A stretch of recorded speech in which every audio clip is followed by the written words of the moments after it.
एक राजा ने एक भक्त से पूछा कि हमने सुना है कि तुम भक्ति करते हो, तो तुम्हारा भगवान करता क्या है?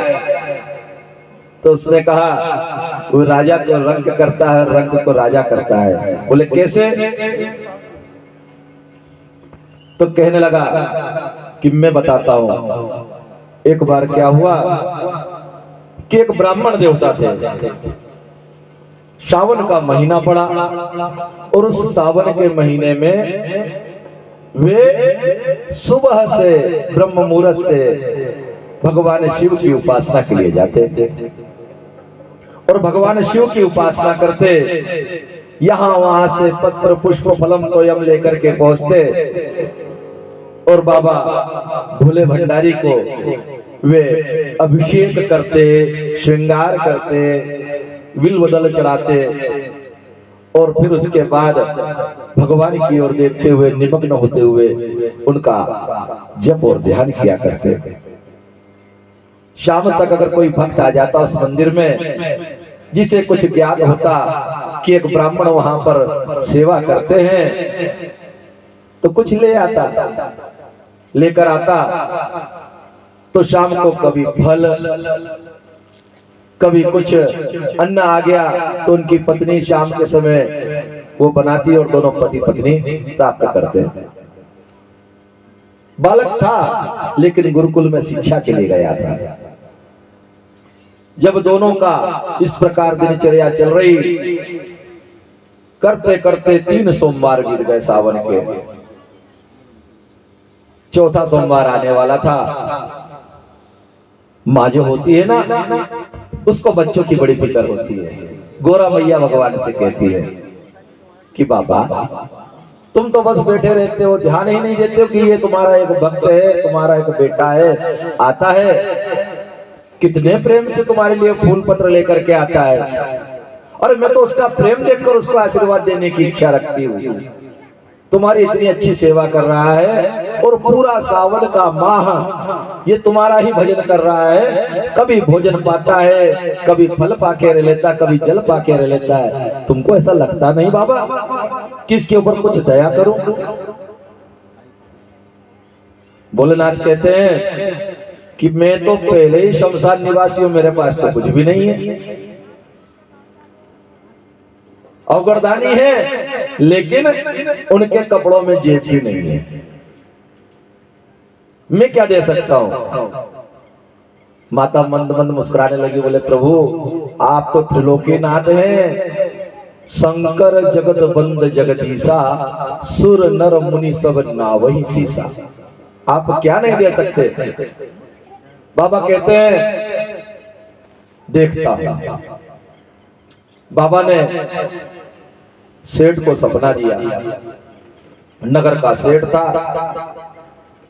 सपने में देखता है कि बाबा उस व्यक्ति को 50,000 स्वर्ण मुद्रा दे रहे हैं और बाबा ने उसको आके सपने में बता दिया कि तू चले जाना और पंडित जी के पांव पकड़ लेना और उनसे कहना कि महाराज मैं आपको जो कुछ दे रहा हूं ले लो और आपको आज जो मिलने वाला है वो मुझे दे दो। अब सपने में सेठ जी को पता चला कि बाबा तो उसको 50,000 मुद्रा दे रहे हैं।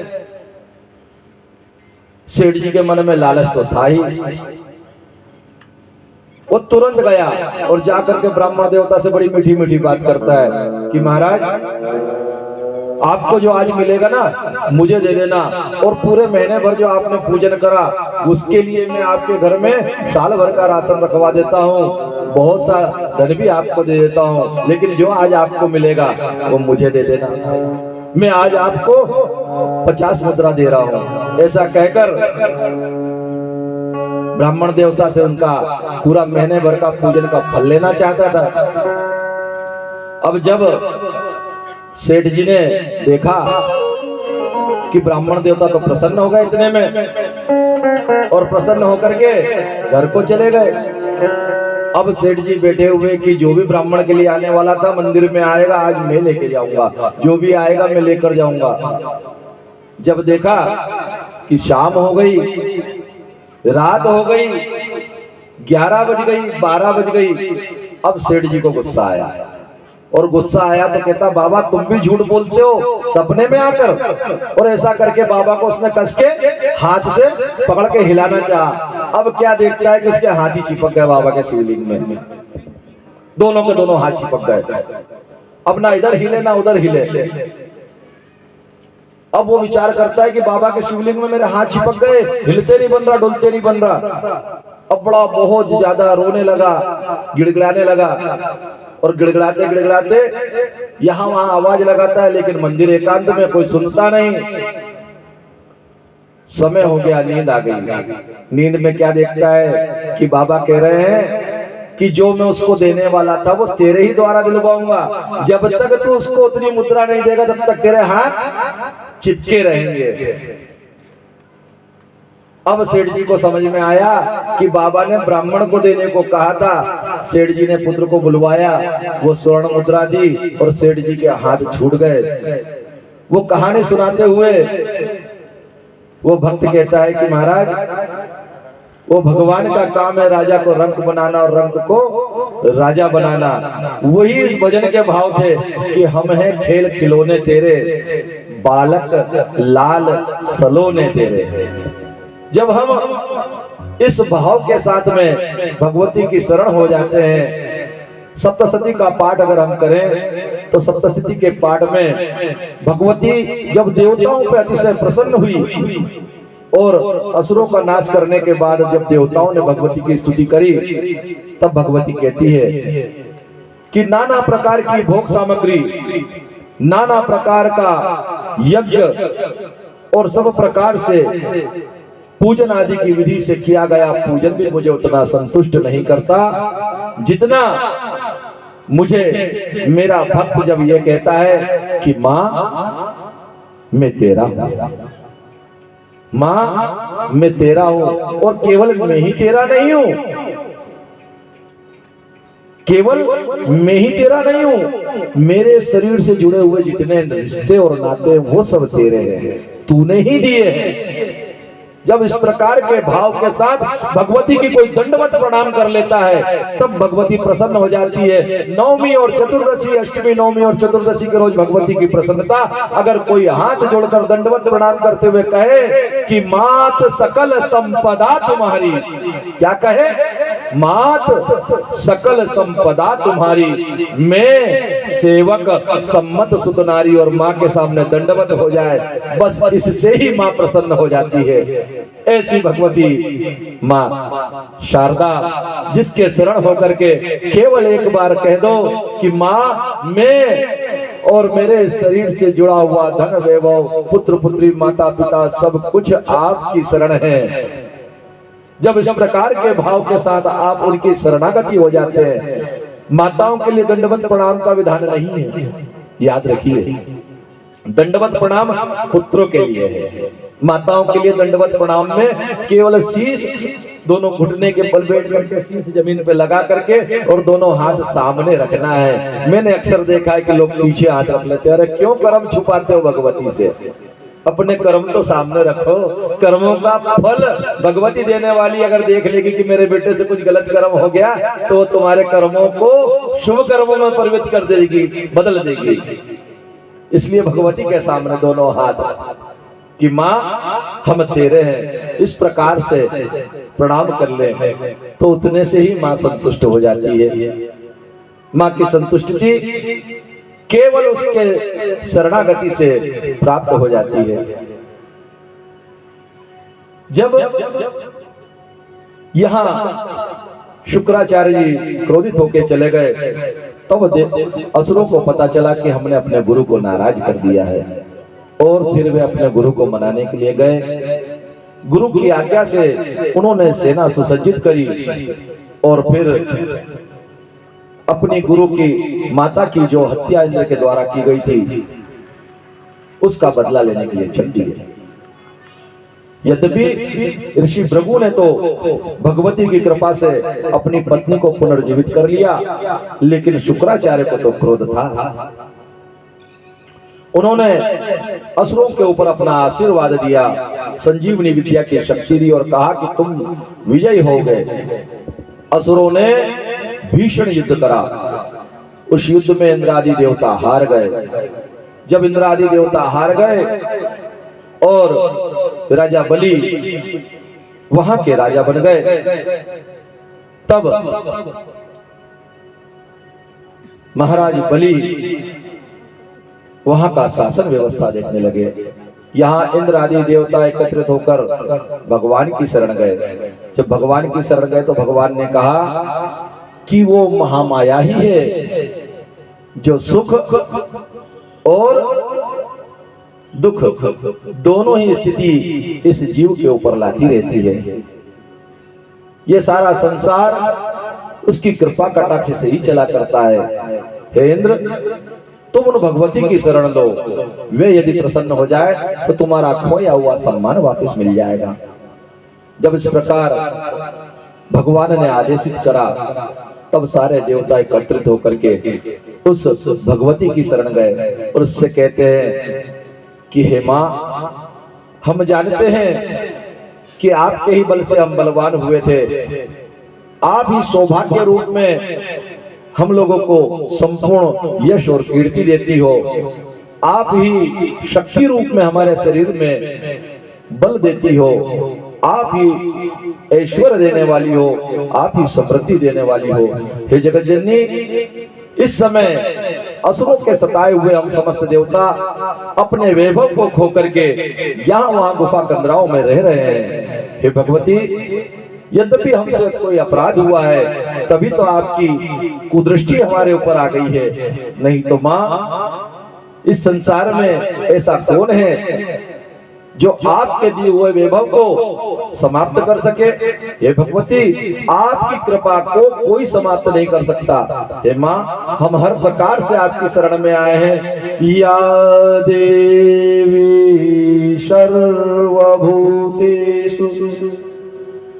क्षमारूपेण संस्थिता, नमस्तस्यै नमस्तस्यै नमस्तस्यै नमो नमः। जब क्षमा के भाव से अपने अभिमान को नीचे करके कंधे और गर्दन झुका करके दोनों हाथ जोड़ नेत्रों में मां के सामने अपने अपराधों को क्षमा के भाव से जल लेकर के जब इंद्र और समस्त देवता नतमस्तक हो गए तो अपने बेटों के ऊपर शीघ्र प्रसन्न हो जाने वाली वो भगवती करुणाशील होकर के कहती है कि हे इंद्र, यद्यपि तुमने छल किया फिर भी तुम मेरी शरण आ गए हो, तो मैं तुम्हें तुम्हारा राज्य वैभव दिलवा देती हूं, दे देती हूं। तब भगवती ने विरोचन के दादा श्री प्रहलाद जी को बहुत प्रकार से ज्ञान दिया और उन्हें आदेशित किया कि आप पाताल लोक चले जाएं। भगवती के आदेश से प्रहलाद और बलि पाताल लोक को चले गए और वहां पर जाकर पाताल का राज्य भोग कर रहे हैं। ये बात जब जन्मेजय जी ने पूछी कि प्रहलाद जी पाताल क्यों चले गए और किस कारण से उन्हें पाताल जाना पड़ा, तब व्यास जी महाराज ने नर नारायण की कथा, शुक्राचार्य का तप, जयंती से उनका विवाह और नर नारायण के द्वारा प्रहलाद जी से युद्ध, तत्पश्चात इंद्र और बलि आदि के युद्ध का उपाख्यान बहुत बड़ा उपाख्यान है। इसे संक्षिप्त में सुनाया और सुनाते हुए जब वे बता ही रहे थे तब जन्मेजय ने पुनः प्रश्न करा कि हे गुरुदेव, आप बता रहे थे कि भगवान श्री कृष्ण ने भी अंबा यज्ञ करा, उनके पुत्र को संबासुर प्रसूति का ग्रह से ही लेकर चला गया था। आप बता रहे थे कि कामदेव ही प्रद्युम्न के रूप में अवतरित हुए थे। तो हे गुरुदेव, ऐसा क्या हुआ कि भगवान श्री कृष्ण को अम्बा यज्ञ करना पड़ा? तब कहते हैं कि जब संबासुर को पता चला कि ये प्रद्युम्न के द्वारा मेरा अंत होगा, तब वो प्रद्युम्न रूपी बालक को प्रसूति का ग्रह से लेकर के चला गया। प्रसूति का ग्रह से उठाकर ले जाकर उसने मायावती नाम की एक अपनी सेविका को उस बालक को दे दिया और कहा इसे समुद्र में डाल देना। यहां भगवान बहुत प्रकार से भगवती के सामने बारंबार निवेदन करते हैं कि भगवती, आपकी ही कृपा से तो मुझे पुत्र प्राप्त हुआ। मैंने शिव जी की उपासना आपके साथ ही तो करी थी, शांभवी शक्ति की कृपा से ही मुझे पुत्र प्राप्त हुआ था। हे भगवती, मैं क्या करूं? उसी समय उनके गुरुदेव उनसे कहते हैं कि हे श्री कृष्ण, तुम्हें अम्बा यज्ञ करना चाहिए। तुम्हारा खोया हुआ पुत्र तुमको वापस मिल जाएगा यदि तुम अम्बा यज्ञ करोगे। और उस समय भगवान श्री कृष्ण ने नवायण विधि से अम्बा यज्ञ किया। 9 दिनों तक भगवती की कथा, भगवती की लीला और उनका गुणगान श्रवण करा। जो भी माताएं या जो भी जन भगवती की कथा का, नवायण पारायण का श्रवण कर लेते हैं, उनके गलत मार्ग पे गए हुए पुत्र भी सन्मार्ग पर आ जाते हैं। देवी महात्म्य में यह बताया था, जो भी किसी भी प्रकार से किसी का पुत्र अगर बिछोह हो गया हो तो देवी भगवती के नवायण पारायण की विधि से 9 दिनों तक जब भगवती का गुणगान सुन लेते हैं तो वो पुत्र विदेश ही क्यों ना गया हो, वो भी लौट कर आ जाता है। भगवती की ऐसी महिमा है। जो स्त्रियां मातृत्व धारण नहीं कर पाती, वे सगर्भा होके माता बन जाती हैं। जो स्त्रियां काकवंद्या होती है, अर्थात जिनका गर्भ आधा अधूरा रह जाता है, वे भगवती की कृपा से मातृत्व का सुख प्राप्त करती हैं। जिनका सम्मान खो गया हो, वो भगवती का नवायण यज्ञ जब करें तो उनको सम्मान प्राप्त हो जाता है। ऐसी विशेष महिमा देवी भागवत महापुराण की है।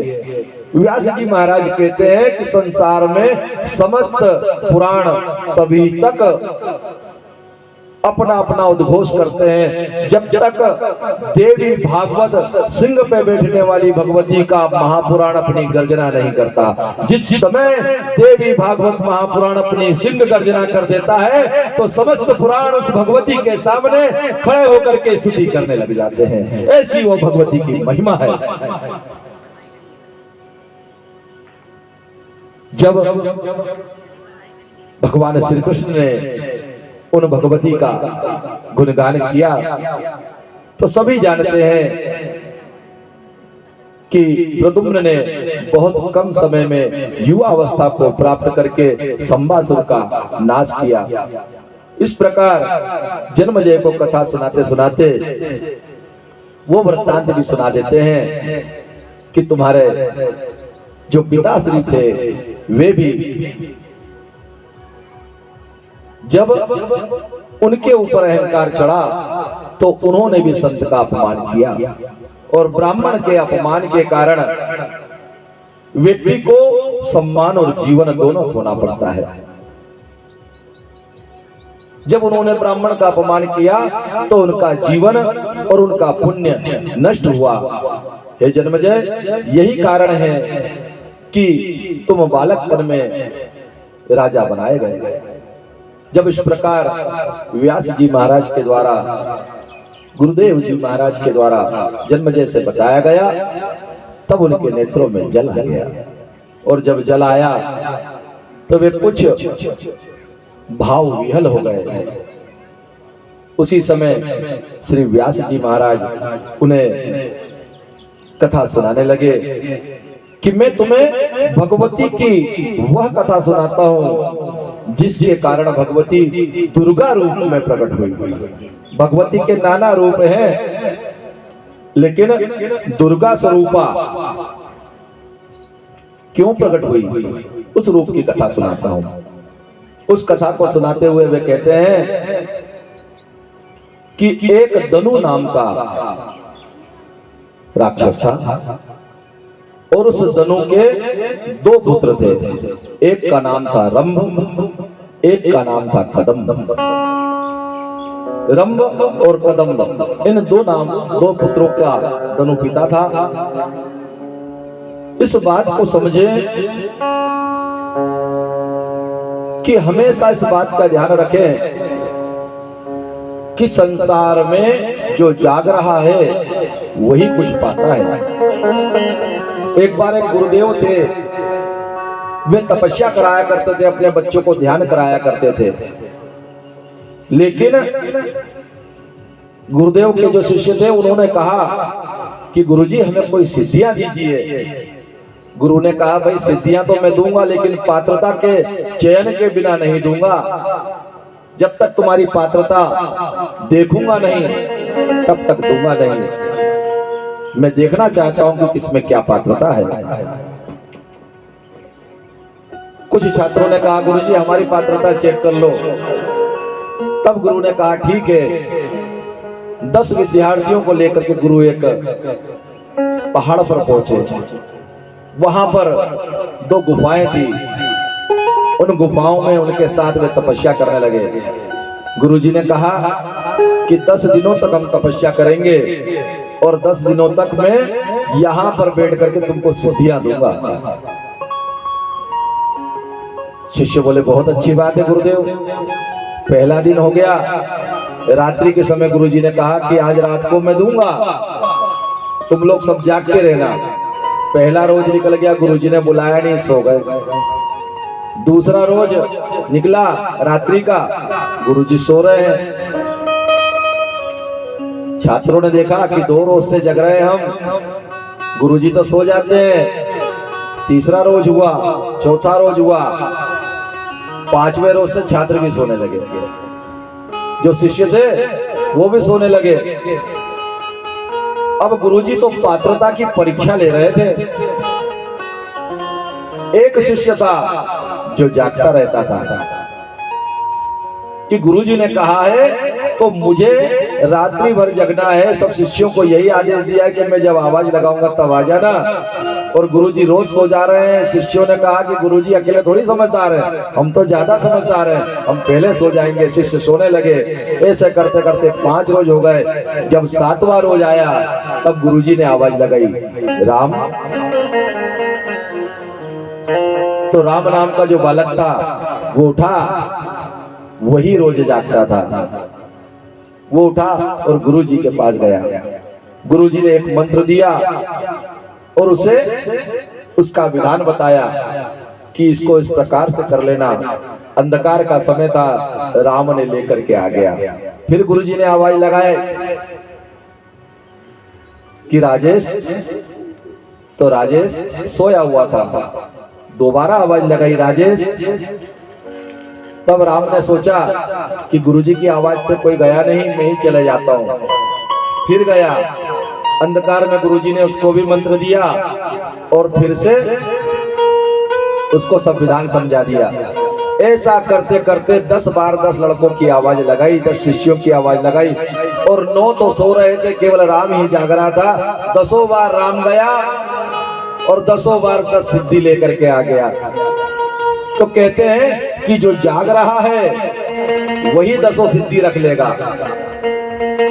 इसलिए जहां पर हम हैं उस स्थान पर हमको जागना चाहिए।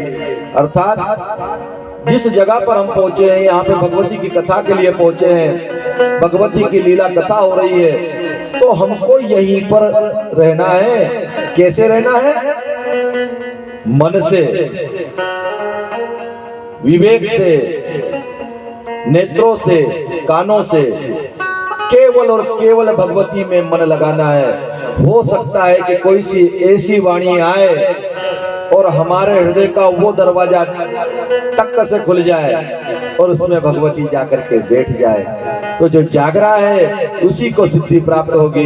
गुरु जी भगवान कहते हैं कि जागते को 10 सिद्धि मिल जाती और सोने वाले को एक मिलना थी वो भी नहीं मिलती। बोलो जय माता दी। तो भगवती की कथा में जब बैठो तो जागते हुए बैठो, भगवती से कहो कि हे माँ, आज तो हमारे मन के किवाड़ पे तेरे चरणों की ठोकर लग ही जाए। तेरे चरणों की नख की ठोकर अगर हमारे घर के द्वार पे, हृदय के द्वार पे लग गई तो मेरे हृदय का भंडार तेरे चरणों के नख के प्रकाश से प्रकाशित हो जाएगा। और जब हृदय मेरा प्रकाशित हो जाएगा भगवती, तो उसमें से अज्ञान चला जाएगा, अंधकार चला जाएगा, क्रोध चला जाएगा, लोभ चला जाएगा, मोह चला जाएगा, अहंकार चला जाएगा, और फिर क्या बचेगा? तू ही तू, तू ही तू, तू ही तू, तू ही तू, तू ही तू, तू ही तू। जब माँ का चरण नख हमारे हृदय में प्रकाशित कर देगा तो क्या बचेगा? तू ही तू।